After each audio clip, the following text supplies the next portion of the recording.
Are you wired more for safety, or are you wired more for danger or adventure, or whatever word you would use over this? Are you wired for safety? You're like, hey, get your helmet on. Let's go ahead and get that strap on. Let's put your gloves on, get your knee pad. Let's all of that. We're about to go to the breakfast table. I need you to be ready to make it to.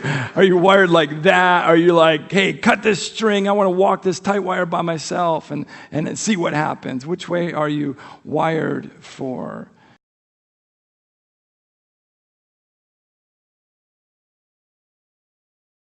If he designed it, he gets to define how it worked. And so let me give you a glimpse of where we're headed to for this series. We are wired for a relationship with God. What happens when sin corrupts that? That'll be one message. We were wired to bear his image. What has sin done to that? We were wired for relationship with others.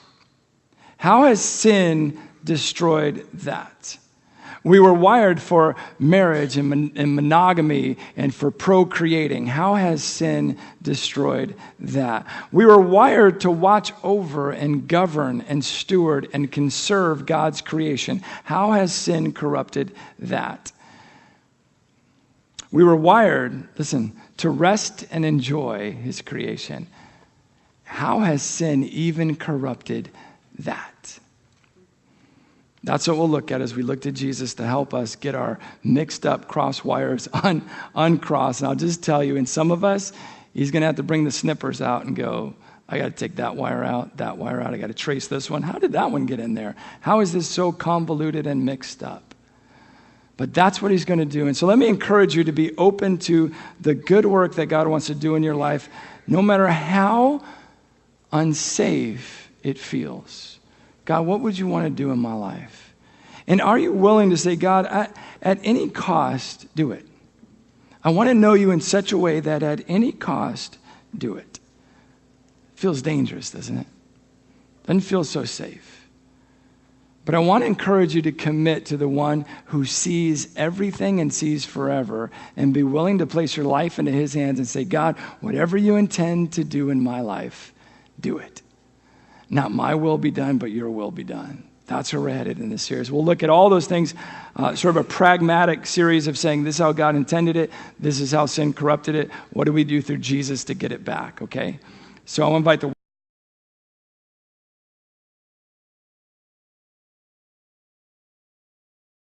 in John 14:8, anyone who has seen me has seen the Father. Not good. I want you to know who Jesus is. Now, that's unique and personal claim of Jesus, and that's unique and personal about his personhood. But I also see in here a unique and strong word in here for dads today. Let me read it again. Jesus said, I tell you the truth, the Son can do nothing by himself. He does only what he sees the Father doing. Whatever the Father does, the Son also does. So let me take it down to pragmatic earthly application.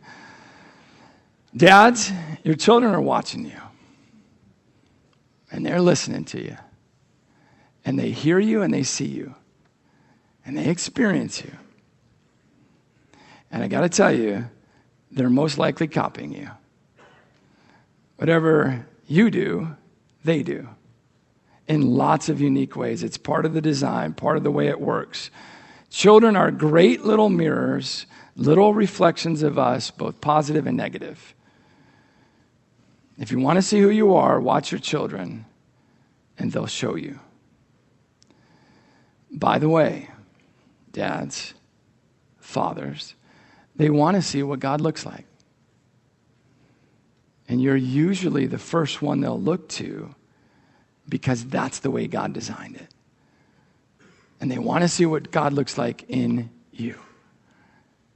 And I just want to tell you, I'm okay with putting that weight on you. I believe in you. I trust you. I'm hopeful that you'll go, yes, that is true. And I hope it drives you to your Father in heaven, and you in your prayer closet go, God, I'm not made for this. I don't know how to do this. If my kids are looking to see you and me, I've got lots of stuff in the way, and I need you to work in such a way in my life that they can see you more clearly in me. I hope, fathers, that it drives you to that.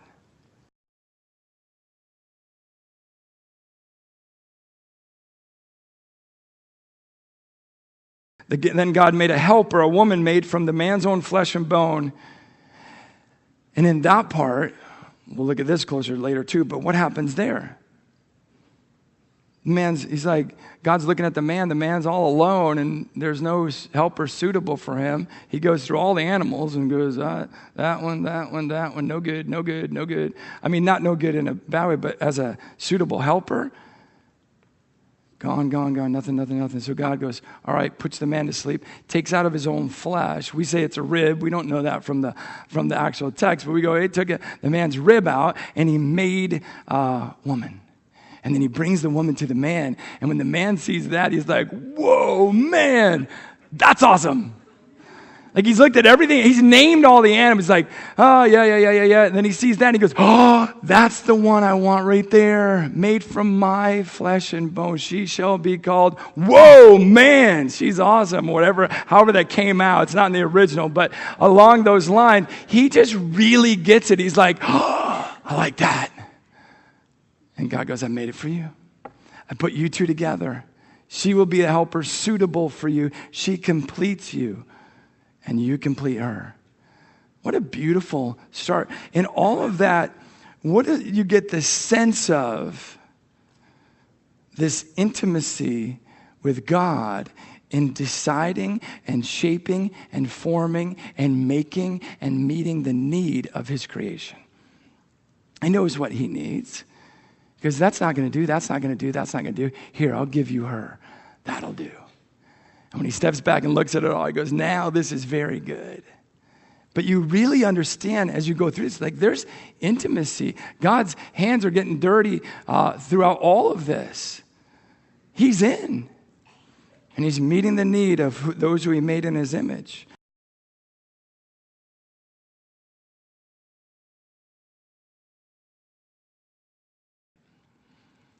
This new creature, this one that cost the man a part of himself, was then presented to the man. And just look again at verse 23. At last, the man exclaimed, this one is bone from my bone and flesh from my flesh. She'll be called woman because she was taken from man. I love the sense of excitement that this first man has. And I love the sense of thankfulness the man displays. He recognizes immediately her value, and then he recognizes her connection to him. She was taken out of me, and I value her. Now he has not only a purpose and permission and prohibition and provision on top of it, now he also has a partner to live this life out with. And sometimes in this moment, in Christendom, some people seem to think that the woman was made from the man for the man. And I want to tell you, woman was not made to serve the man. That's not what she was made for. Woman was not made secondarily to man. The woman was made to serve the God that they both would serve. She is not a secondary or a second thought. She is the completed thought of all that God had made. She was the crowning jewel to creation. She completed the picture and the partnership. And in this first relationship, there is mutuality and equity among them. And I just want to send that message strongly that it's true. Both men and women are valued and equal and important and created by God and for God. I love this quote from Matthew Henry regarding the creation of woman. He says this: "The woman was made of a rib out of the side of Adam, not made out of his head to rule over him, nor out of his feet to be trampled upon by him, but out of his side to be equal with him, under his arm to be protected, and near his heart to be beloved." I like that description of that.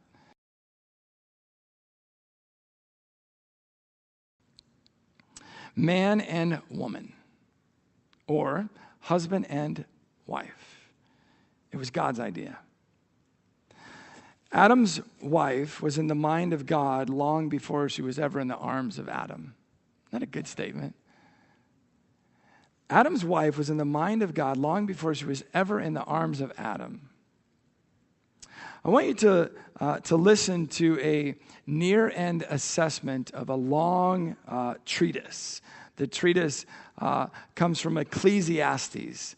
And if you ever wanted to spend a little time just giving your head and your heart a shake, sit down and read the book of Ecclesiastes. I did it just this past week. Cup of coffee. Me and the wisest man purported to ever live on the earth sat down together, and I just listened to him speak for about an hour as I read through 12 chapters of Ecclesiastes. And you might think, well, what a rich experience that must have been. No, it's terrible.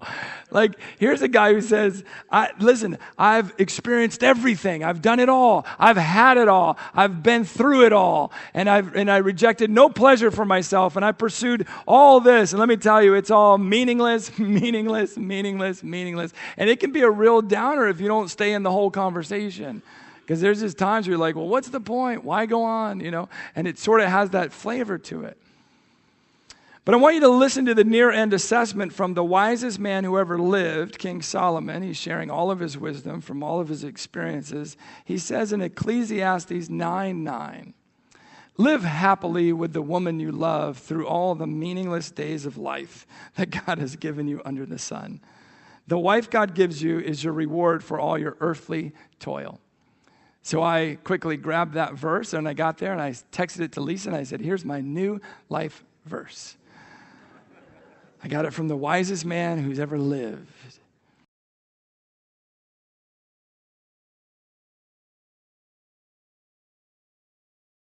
The woman was drawn into the conversation with this snake in verse 1. Did God really say this? Did he say this alarming thing? And she's drawn into this conversation that turns into a confrontation over what God said. And hindsight will prove that she was ill-equipped to handle this conversation. Just stepping out of this moment for a second and thinking through modern day academia in our country. As we celebrate our high school students, graduating a few weeks ago, and then we're going to, at the end of the summer, send them to these institutions. I would ask you, parents, how prepared are your young people for what they're going to meet on today's college and university campuses? Where being even conservative in thought is a rare thing to be. Being a conservative evangelical Christian is like finding a dodo bird in the wild. They're rare. People are persecuted today on university campuses for being a Christian. It's like we tolerate everything else, but we're not going to tolerate that. We don't mind if you look different from us as long as you don't think different from us. And there's little room for the sincere evangelical mind in the sciences and in academia. So are your students prepared for that? Don't assume that they are. Have that conversation. Be open when your students are at university. Be open in conversation with the way that you raise them.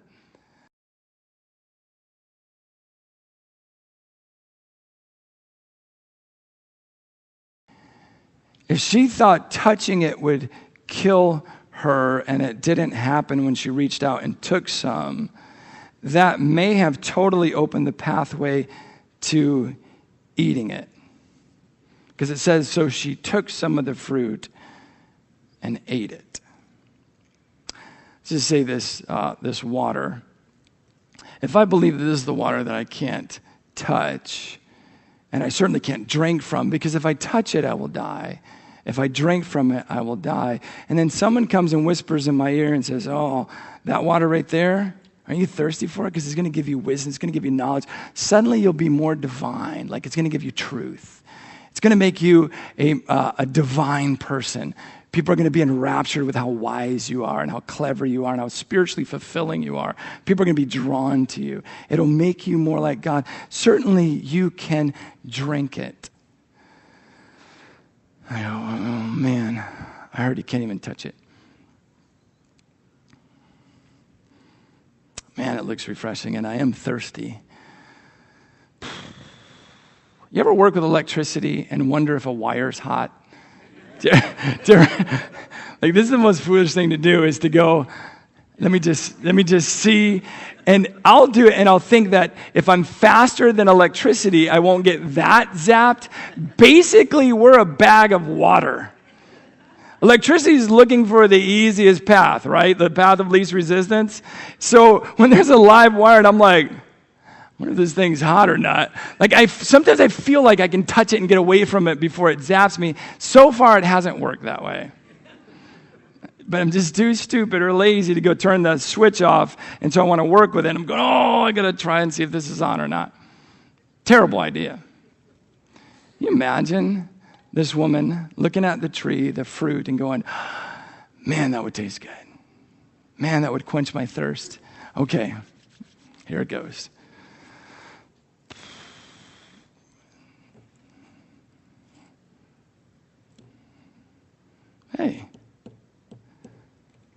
Hey, wait a second.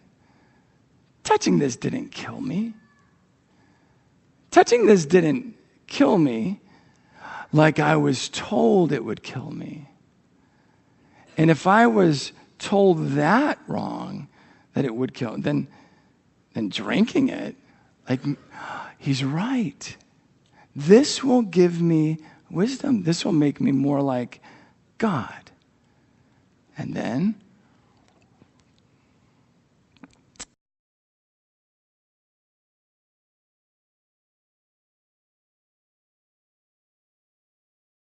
what was he doing, by the way? What was that dude doing? It just says, so she took some of the fruit and ate it. Then she gave some to her husband who was with her, and he ate it too. What in the world was he doing? For the life of me, I don't know what he was doing.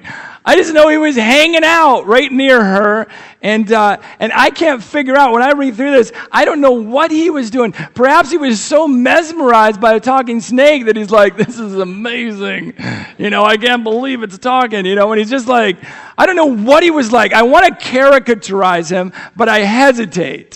But to me, he's just standing nearby. And if he was the one who said, if you touch that, you're going to die, when she went to touch it, what should he have done?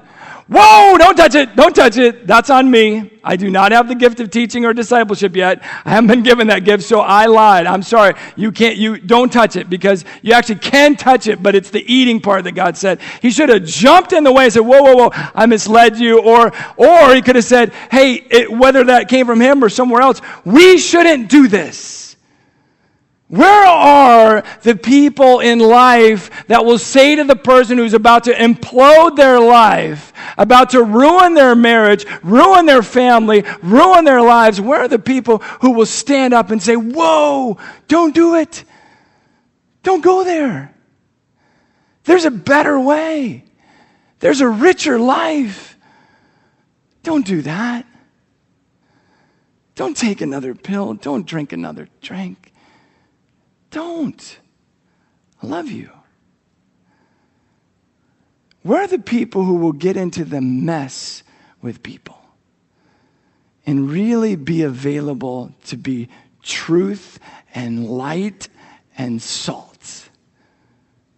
The world needs that.